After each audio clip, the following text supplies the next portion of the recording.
Seguramente conoces los 10 mandamientos de la Biblia, esos que generalmente consideramos como buenos consejos. No mates, no robes, honra a tus padres, así sigue la lista. Y esos son solo los primeros 10. En realidad hay un total de 613 mandamientos, todos entregados al antiguo pueblo de Israel, y se encuentran en los primeros 5 libros de la Biblia, que en hebreo se llama la Torá. La palabra Torah es usualmente traducida al español como la ley, porque contiene todas estas leyes, y al leerlas te preguntas, ¿se supone que yo cumpla con alguna de ellas, con todas ellas? ¿Cuál es el propósito de la ley?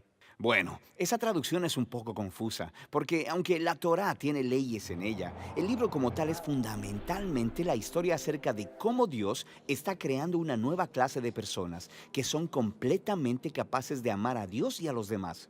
Y cuando Jesús enseñó sobre la Torá, Él dijo que Él estaba dando cumplimiento a esa historia. Cuéntame la historia y cómo es cumplida. La historia comienza con Dios creando a la humanidad, que se revela.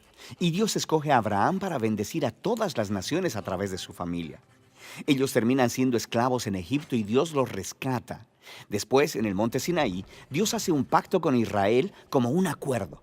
Y todas las leyes que Moisés le da a Israel son los términos de ese acuerdo. Son como una constitución. Algunas de las leyes son sobre los rituales y las costumbres que separan a Israel del resto de las naciones. Otras son sobre la justicia social o la moralidad, y al seguirlas, Israel le mostraría a las otras naciones cómo es Dios. Así que el resto de la Torá es la lista completa de las leyes que Moisés dio a Israel. Bueno, no. El resto de la Torá solo continúa la historia, y los 613 mandamientos solo son una selección de esa constitución original, y aún esos se repartieron en puntos estratégicos dentro de la historia. Pon atención, porque verás un patrón muy claro. Moisés le da las primeras leyes a Israel, No adores otros dioses, no hagas ídolos. y justo después de eso hay una historia de cómo Israel rompió precisamente esos mandamientos. Ellos adoraron el becerro de oro. Por lo que Moisés da más leyes. Y luego encuentras más historias de rebelión. Luego más leyes. Y de nuevo rebelión. Luego más leyes. Más rebelión. Y empiezas a entender el punto. Claro, no importa cuántas leyes haya, ellos simplemente seguirán rebelándose. Así que en la conclusión de la historia de la Torá, Moisés da un discurso final a Israel mientras se preparan para llegar a su nuevo hogar y les dice, chicos, ya sé que no van a seguir todas las leyes de Dios, me han demostrado que son incapaces. Moisés dice que el problema es que sus corazones son duros y que van a necesitar corazones transformados si algún día van a seguir realmente la ley de Dios. Y tenía razón, la historia sigue para contar el completo fracaso de Israel.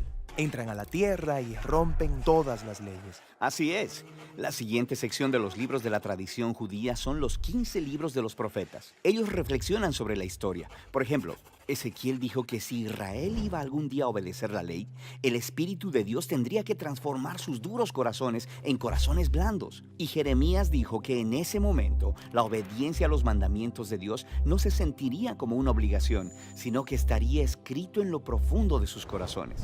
Isaías prometió un futuro líder, el Mesías de Israel, que guiaría a todo el pueblo en obediencia a la ley. En la tradición judía, todos estos libros se llaman los profetas, incluso los libros históricos, porque están continuando la historia contada desde la perspectiva de los profetas. Está bien. Entonces tenemos la ley y los profetas, y ellos están contando una historia conectada sobre el deseo de Dios de bendecir al mundo entero a través de un pueblo, Israel, quien resulta que necesita un nuevo corazón. Sí, y Jesús se vio a sí mismo continuando la historia. Él estaba de acuerdo con la ley y los profetas cuando él enseñó que del corazón humano salen las partes más terribles de la naturaleza humana. Es como si la configuración por defecto de nuestros corazones es opuesta a la ley de Dios. Pero Jesús también dijo que él vino a resolver ese problema y, en sus palabras, a cumplir la ley. ¿Qué quiere decir con cumplir la ley? Bien, primero, él dijo que la demanda de todas las leyes en la Torá podían ser cumplidas por lo que él llamó el gran mandamiento, que amemos a Dios y al prójimo. Eso parece muy fácil. Digo, todos queremos amar. Pero Jesús nos mostró que amar es mucho más demandante de lo que pensamos. Él cita la ley no matarás y dice que no matar a alguien es algo amoroso, pero luego también dice que cuando tratas a alguien de manera irrespetuosa o tienes resentimiento en contra de ellos, también estás violando la ley moral de Dios, porque no los estás tratando con amor. Así que Jesús dijo que el amor verdadero debe extenderse hasta nuestros propios enemigos. Por lo que, aunque un mandamiento parece muy simple, Jesús nos mostró que nuestros corazones no están equipados para cumplir ni siquiera este mandamiento básico de Dios, de amar a los demás. Eso es un poco deprimente. Pero donde Israel falló, Jesús llevó la historia a su cumplimiento.